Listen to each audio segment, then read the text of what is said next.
தொட்டா வந்து அம்மா பெரம்பு எடுத்தா. சரி. பெரம்பு எடுத்து பூமியில தடுத்தா. அப்படியே அமிர்த மனம் உருவாச்சு. சரி. அப்படியே அமிர்த உருவாச்சு.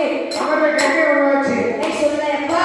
ஏ நாடகங்களே. என்னம்மா என்னம்மா? சாதனங்களே. என்ன செய்யணும்? நான் சொல்றது கேளுங்கப்பா. சொல்லுங்க சொல்லுங்க. அமிர்த கங்கையில சரி. எந்த அசுத்தமையினாலும் நீங்க சாப்பிட்டு போகணும். ஓ அமிர்த கங்கைக்கு காலை கொண்டு அரைவிடக்கூடாது. எந்த அசுத்தமும் செய்யக்கூடாது. சரிம்மா சரிம்மா. கையை கொண்டு கழுவவோ காலை கொண்டு கழுவவோ செய்யக்கூடாதப்பா.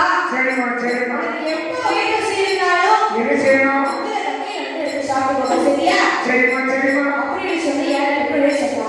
ஆமா. அதே போலவே ஒரு வயிறு தாங்க முடியாம சரி